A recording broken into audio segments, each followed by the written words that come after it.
Unspoken Question episode 6.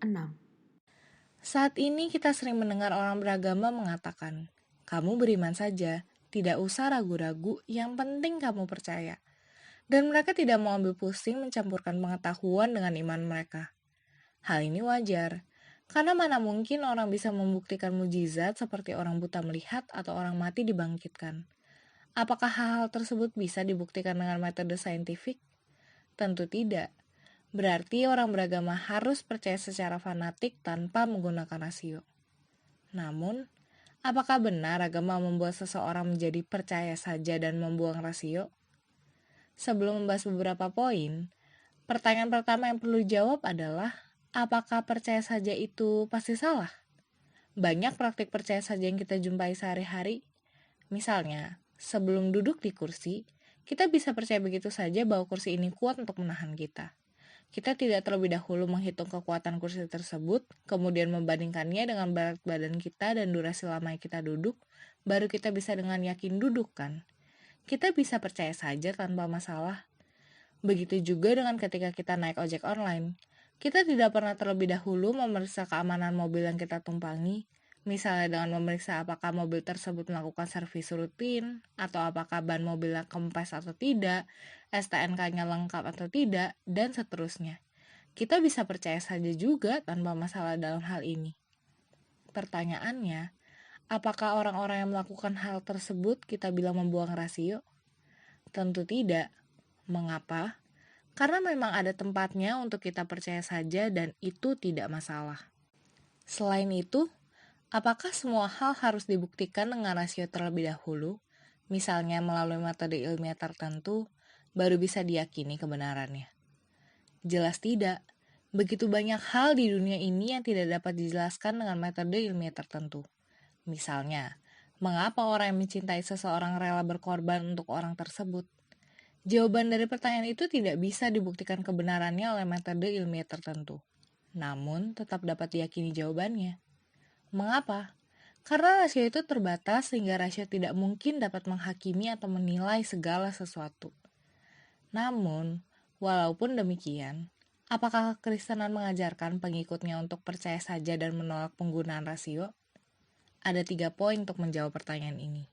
Pertama, Alkitab menekankan pentingnya rasio. Sejak awal penciptaan, Alkitab secara jelas menyatakan bahwa Allah menciptakan manusia sebagai makhluk yang memiliki rasio, berbeda dari ciptaan Allah yang lain. Ketika Allah menciptakan manusia, Allah memberikan suatu mandat yang disebut juga mandat budaya, di mana manusia diperintahkan untuk menaklukkan dan mengusahakan bumi. Mandat ini tidak mungkin bisa dijalankan tanpa rasio. Selain itu, di Kejadian 2 kita juga melihat bagaimana manusia menamai tiap-tiap hewan. Proses penamaan ini tentu tidaklah mudah.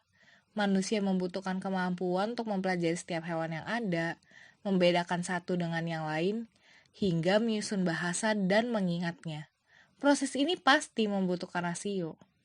Ditambah lagi, kita juga melihat bahwa Yesus sendiri memerintahkan murid-muridnya untuk mengasihi Allah dengan segenap akal budi.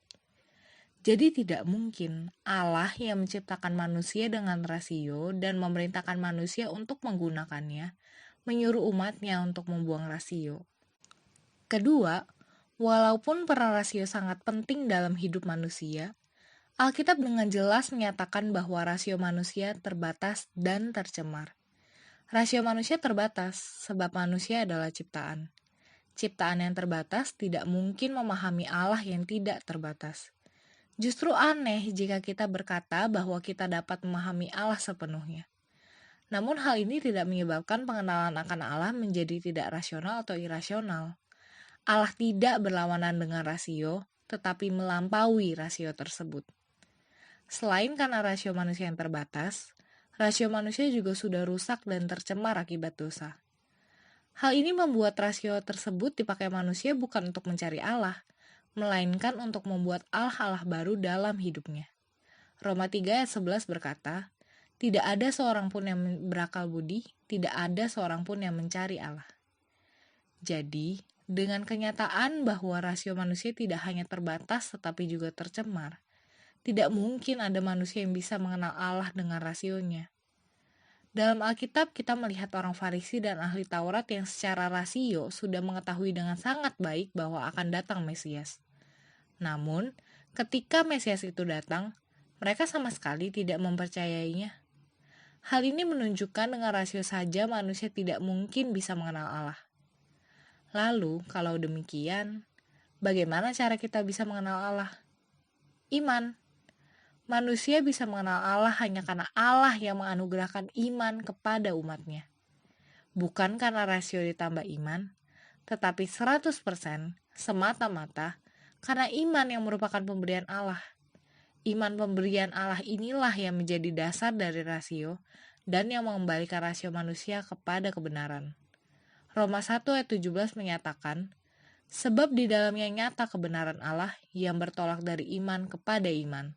Seperti ada tertulis, orang benar akan hidup oleh iman. Dan dari sini kita beranjak ke poin yang ketiga. Iman yang sejati adalah iman yang mencari pengertian dan bertumbuh. Seperti di ayat tadi, iman yang sejati tidak pernah bersifat stagnan. Iman tersebut bertolak dari iman kepada iman. Iman yang bertumbuh, mencari pengertian, yang tentu saja menggunakan rasio. Dalam hal ini, pertumbuhan iman adalah 100% pekerjaan Allah dan juga 100% tanggung jawab manusia. Beberapa bagian Alkitab berikut menunjukkan tuntutan kepada umat Allah untuk bertumbuh dalam hal rasio. Yang pertama, Roma 12 ayat 2 menyatakan bahwa kita harus berubah oleh pembaharuan akal budi kita untuk mengenal kehendak Allah. Yang kedua, Kolose 3 ayat 2 menyatakan bahwa kita harus memikirkan perkara yang di atas bukan yang di bumi. Yang ketiga, 1 Petrus 3 ayat 15 menyatakan bahwa kita harus siap sedia memberi pertanggungan jawab tentang pengharapan kita. Jadi kesimpulannya, kekristenan tidak mengajarkan pengikutnya untuk menolak penggunaan rasio. 3 poin tadi, Alkitab menyatakan secara jelas bahwa manusia diciptakan sebagai makhluk yang memiliki rasio. Namun rasio tersebut tercemar, sehingga tidak mungkin manusia dapat mengenal Allah dengan rasionya.